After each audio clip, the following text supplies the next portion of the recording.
What's good, y'all? Welcome to my review for this week's episode of JoJo's Bizarre Adventures, Diamond is Unbreakable. First off, apologies for the delay of this review. Cause, guys, usual shtick. Hopefully I can do better to upload these at a more normal time on Sundays, not having you guys wait till Monday or, God forbid, Tuesday if it takes that long for me to get this video out. But, overall, fucking love this week's episode. This episode was amazing. Kira has honestly become one of my favorite anime villains of all time. If he is not my favorite, I would put him in my top 3. He is that good. And can someone please remind me again why he lost at the Crunchyroll Anime Awards 2016? Because I have said this countless times in previous videos that even though I never even saw Diamond is Unbreakable, when I was talking about the 2016 Crunchyroll Anime Awards, I said that Kira should have won. And if you don't believe me, I'll put up in the iCards above the video itself, and you guys can watch it and, see for yourself that I indeed said Kira should have won, even though I didn't even see Diamond is Unbreakable, or even Part 3 at that time, because, the dubs weren't out then. Of course, they are now. So, yeah, Kira, man, there's a lot to have in this episode, a lot to discuss, a lot of stuff I have. A lot that theories that kind of got rolled around my brain that where this could lead. What's Kira's connection to Remy, and a lot of stuff in Shigechi, man. Damn, I was surprised how much Shigechi's death got to me, and how much Araki managed to get out of me with his death. Because I've said previously in other videos, I was never a fan of Shigechi. I never liked the guy, but I was still saddened by his loss. I was still saddened by that, and we'll talk more about his death and what happens to him later on in the review when we get to that part of the episode. But without further ado, let's get into it. So starting the episode off, we got Deadly Queen, which, oh my god, I love Deadly Queen's design. I know his name is really Killer Queen, the reference to the Queen song, but I also prefer Deadly Queen low-key. And I love it when he has the skull on him with the black aura around him before it transforms back to his normal face. And he's like, I'm only telling you this because you are going to die. Once you bite the dust, I will sleep soundly. Which in case you guys didn't know, that's probably said when you bite the dust is a reference to it. I'm assuming it's a reference to another Queen song, Another One Bites the Dust, which, if you ask me, what's my favorite Queen song from the few I've listened to, I would definitely say it's that one. I love that song. It's so fucking catchy. Dun, dun, dun. Another one bites the dust. Dun, dun, dun, dun. Another one bites the dust. Yeah, that's also just so fucking catchy. Anyway, so back to where I was. So, Shigechi is whatever, and then he has Harvest just charging at him, and he gets through a couple. Deadly Queen comes through a couple of them, but they still manage to get to Kira, and a few of them poke holes, or something dig their claws or dig their heads into Kira's neck. And he's like, alright, don't you move a muscle, otherwise I will shred your carotid artery. And it's like, color me some fascinating. Stands, I believe you called them. Interesting things. And, so from here, Kira is going to explain what's Deadly Queen's ability.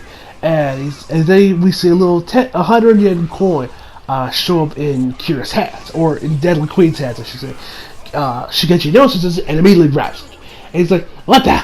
Is this 100 yen coin? What the hell's going on? He's like, I told you. Let me explain Deadly Queen's abilities. It turns everything it touches into a bomb and blows them to smithereens. And he's like, oh, quick, Harvest, keep rid of it. And then he detonates it. Now, this legit, I thought, is where Shigechi died. I legit thought Shigechi was going to die here. The rest of the episode was going to focus on, I don't know, Koichi or something, or JoJo. But instead, Shigechi's still alive. And so he managed to survive the blast, but his face got fucked up a little bit. And so he's kind of crawl, and then grabs his head, and then he grabs his head and like, I'm going to have a glorious night of sleep now. But then we find that Shigechi is still alive. He's still breathing. The attack did not fully kill him. And so he's like, what the hell? Oh, and then he like sees how fast Face got messed up. He's like, oh my god, what's happening? And he's like, please, I don't want to die. Somebody help me. And I love what Kira says here. Oh, no. You need to tell me something. Tell me, do Josuke and Okuyasu also have stands? And he literally takes the blood that he had on his fingers. Then he puts his fingers over right where the cuts were. And then he just shoves it in his hand. He's like, oh yeah, yeah, he's legit talking with his hand while he's like licking the blood off or whatever. Kira, you're what's bad. Like, why are you licking your blood? Like, whatever. I mean, you are a bad psychopathic serial killer, so why would I don't know. So I don't know how you fucking sing. Anyways, back to where I was. So so after he's done with that, he's like, I don't know. Just let me go, please. He's like, oh, please, I know you know more than you're letting on. Hurry and tell me now. Otherwise, so your parents will pay the price with their lives. No, I won't let you hurt my mommy and daddy. It's like, well, I won't have to if you tell what I want. Now, come on, boys, quit your stalling. I need to get out of here. I need to slip out of here before anyone sees me. Just a days will do. Hop to it, boy.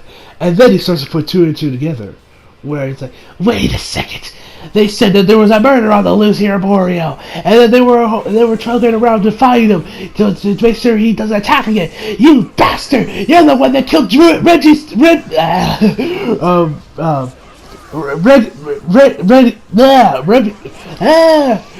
the one that killed Remy Sugimoto too! It's like, what? How do you know that name? And then Harvest shows up and just like gets all over Kira. He's like, and then Deadly shows up, does his own little like star platinum and just starts pounding at them. Where then he disappears and he hides. He's like, and so after a while, so Kira looks around trying to find where Shigechi is. He sees one of the little harvests go in this other direction and looks for it. It's like, damn it, I almost killed him too. And so he looks over there. We find that actually Shigechi was hide in the bushes, and he's like, all right, I managed to give him the slip. Now, let's talk about this one part. Remy. Kira, how shocked he was about that Shigechi knew who Remy is. Now, I have a few theories on this. I think there's more to what happened with Remy than she's letting on what she told us with Koichi and Rohan. I think there's more between those two. Now, the first thing and probably the obvious one that probably a lot of people immediately thought of when they saw Kira's reaction when they probably watched this first time on Crunchyroll when the subs is probably maybe that they're a brother and sister type of relationship, which could definitely well be the case. If the man is this shocked about the fact that this dude knows who Remy is, there is a good chance there perhaps might have been siblings. Maybe they were family. Now, granted, I don't know what the age range between these two were when Remy actually died. I have to go back and rewatch the episode and then go from there. But there's a good chance they could end up being silly. Maybe they're an uncle and niece type relationship, or maybe there's no family connection whatsoever. I do feel there might be some family connection there, but we'll have to wait and see on that. Another theory I have is that maybe it was because of Remy. That's how he unlocked his stand. Now, at that point, I'm kind of grasping at straws at that point, and that really wouldn't show why he's so shocked at the fact that he knows Remy who he is. So maybe there's that. Maybe that's the time when Kira managed to get a stand. Maybe there's the other option I have here is that this could end up that legit maybe Remy was one of his more memorable kills because of what he did to her bag, which yikes. What he did there, and that maybe he just is surprised anybody knows who Remy is.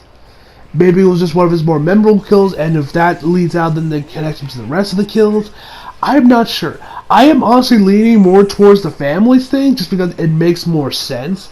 And let's be honest, there's been a ton of horror movies and such where a brother kills his sister, and I wouldn't be surprised if Kira's added on that list.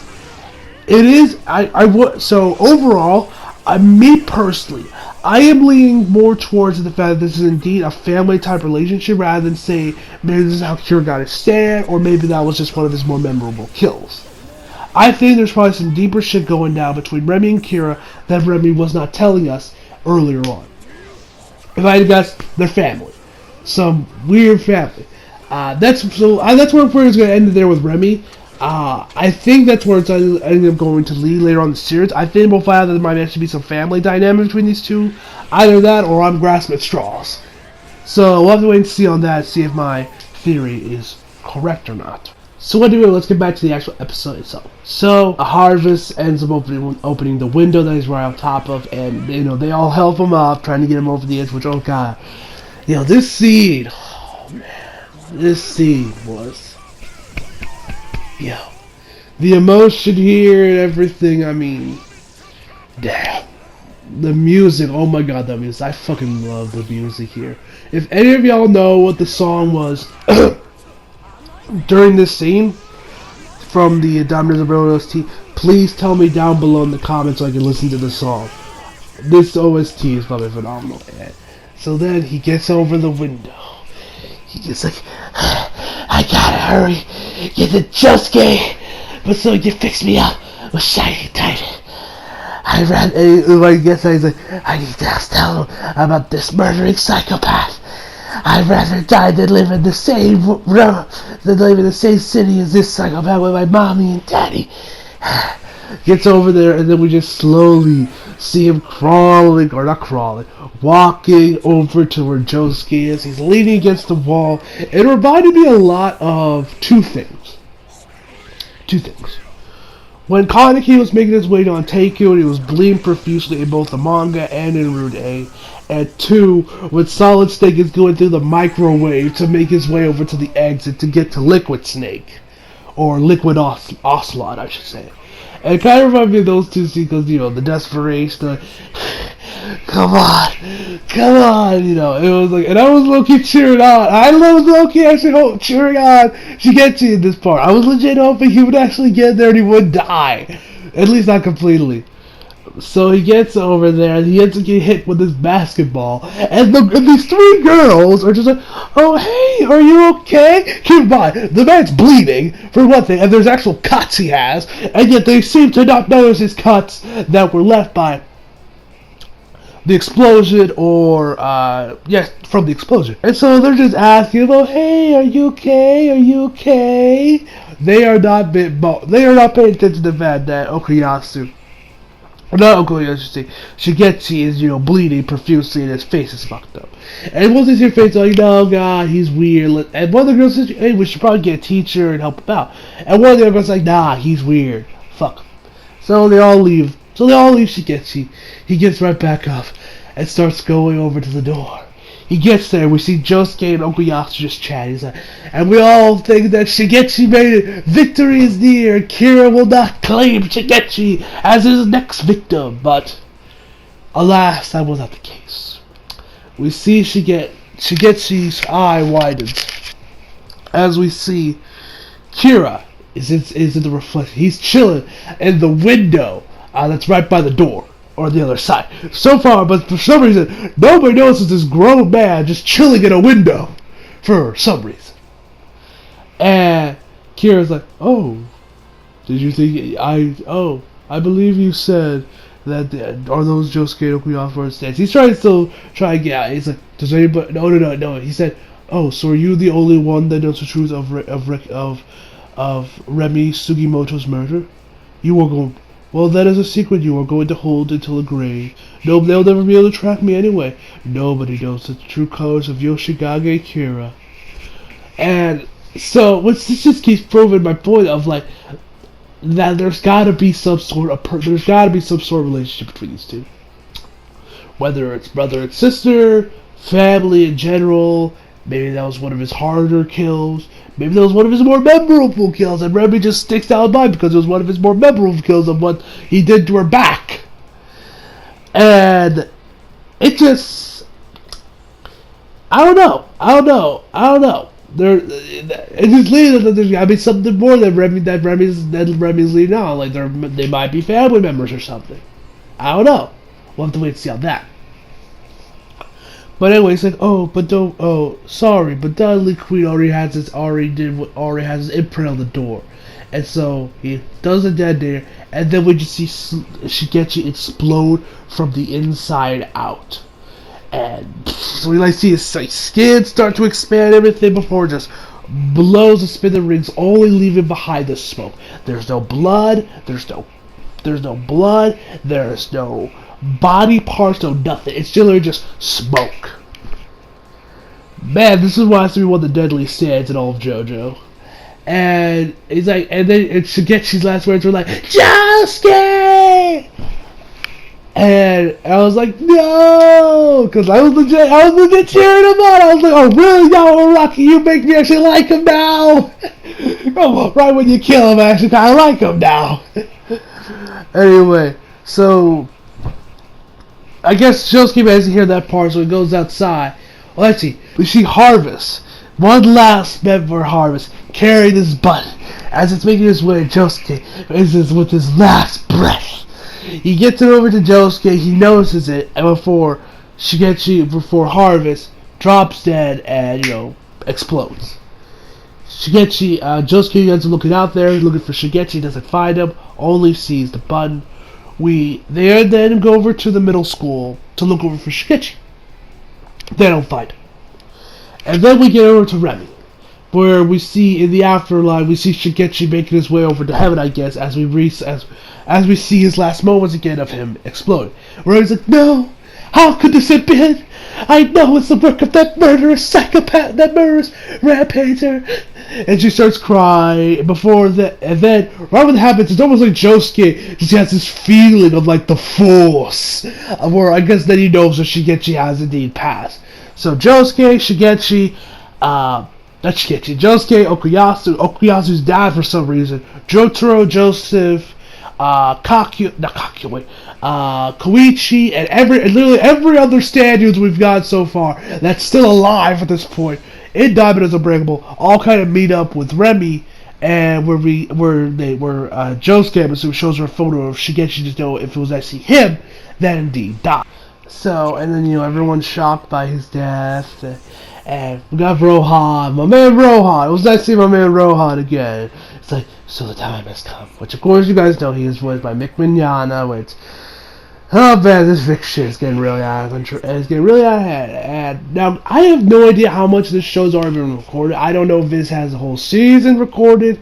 I hope to God they do, because now granted, Viz has stayed surprisingly quiet on all this. Like, no predominant big Viz voice actors have really said anything. It's really just the Funimation guys. I haven't heard anything from Jayum Baj or really any of the other of his co-workers that working on JoJo's Bizarre Adventures, Diamond is Unbreakable. Literally, there's nothing. It's only Funimation that's talking. This guy just stayed silent on this whole thing and just stayed on the sidelines. Which I'll say, I'll take that. That's a good thing. At least they're not condemning the man, thankfully. But yeah, this shit's fucking crazy, man. So, Okuyasu tells him, I'm leaving now. This whole thing put me in a really weird mood. I'm pissed. Come on, Dad. Which his dad is still deformed and everything, so Josuke hasn't gone to fix him, which...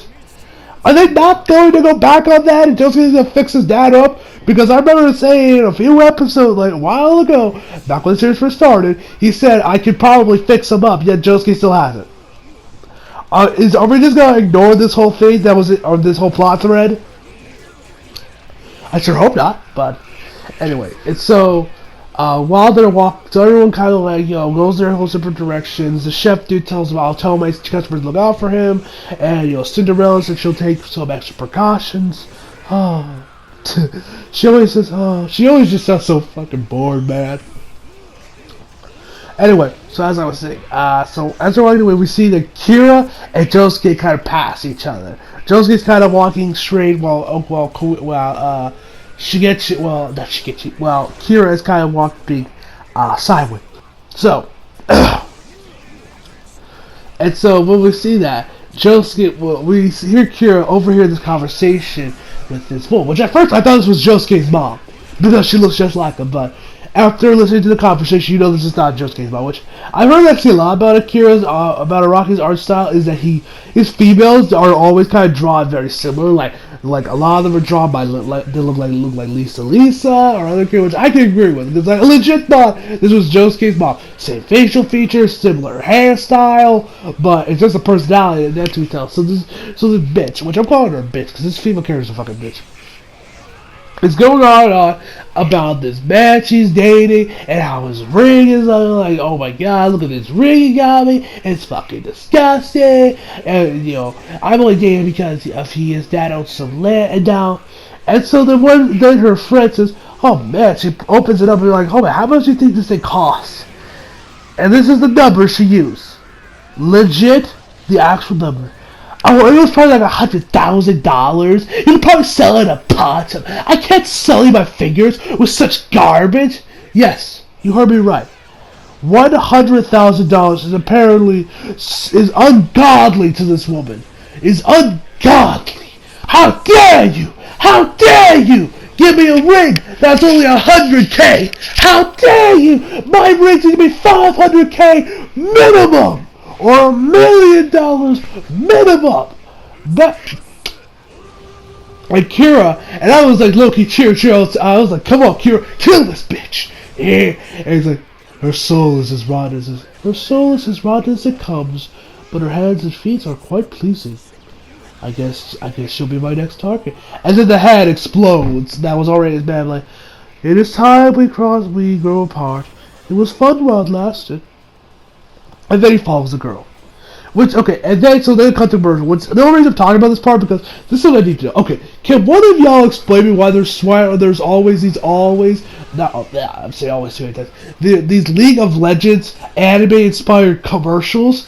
Because, like, I keep seeing these anime-inspired League of Legends commercials. I'm like, what is with this? Now, granted, I won't lie. This almost makes me want to play League. Because I do not play League. I don't play MOBAs in general. That's just kind of my thing. I mean, I've never played a MOBA in my life. I maybe one did. But I won't lie. See these anime commercials constantly pop up on Toonami. It almost makes me want to play League. I don't know. If you guys play League, tell me down below. Is it a game I should give a shot? Is this something you guys think I would get into? Tell me down below if you guys do play League of Legends. Although, I do like the anime style courses. They're cliche and they use a lot of anime tropes in them, but, the song is always kick-ass, the art animation is great. I always have a good time watching them. Anyway, so enough we talk about League. So, we're back from commercials. We get to Josuke's house. Or not Josuke, it's Kira's. Kira's how you got the radio guy going off, and he's making his coffee, which we see the hat. Now, unfortunately, we don't see Kira killing this person, which I wouldn't be surprised if Araki is saving a Kira death scene, or where Kira is killing someone, until later on in the series.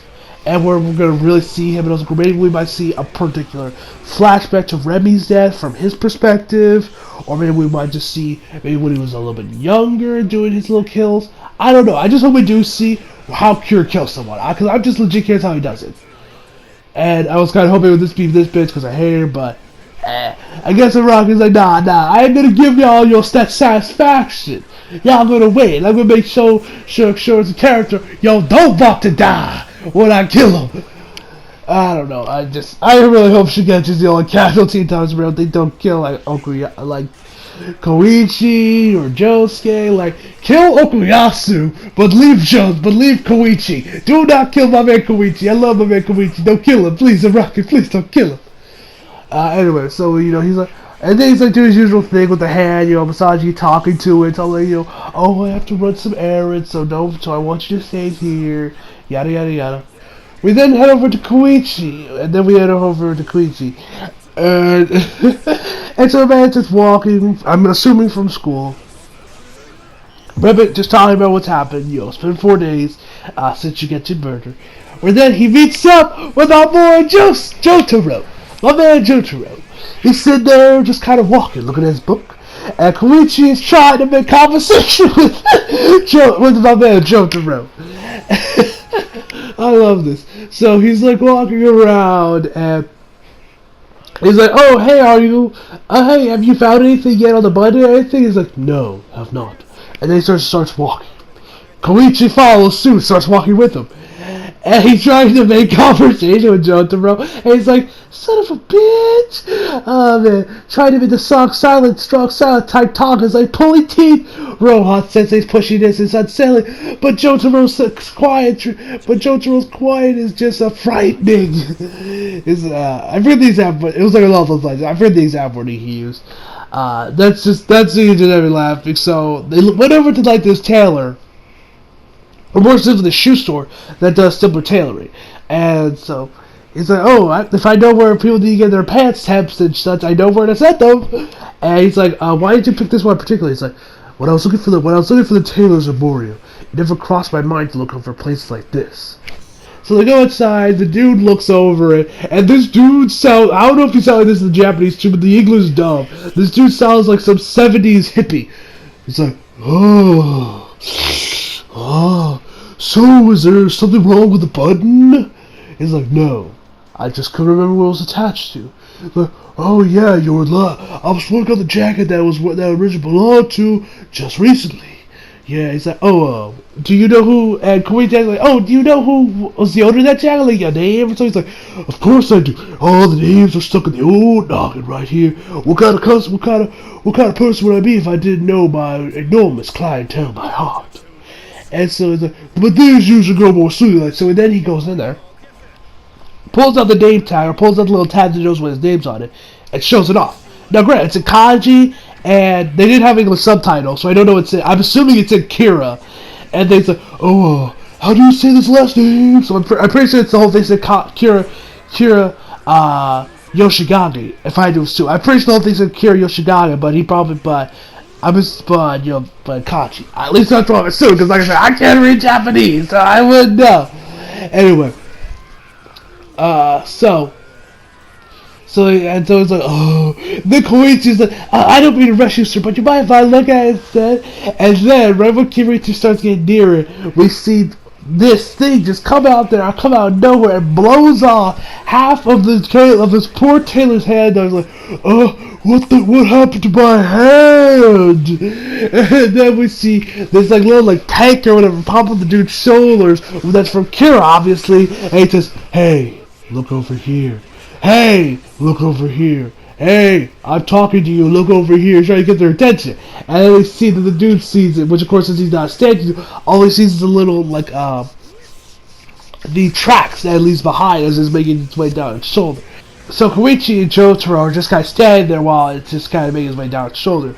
It ends up coming down, going into the dude's body, and falls down. While this is going on, Kira kind of appears out like the little doorway and is trying to grab at his jacket. And it's like, I did not expect someone would go so far as to investigate the button that fell off my jacket. What a careless mistake. Why have I been faced with nothing but adversity lately? It's like, panicking is on the issue. So Koichi tries running up towards it. Jotaro pulls him back. And so he's like still trying to grab his jacket. And then we hear the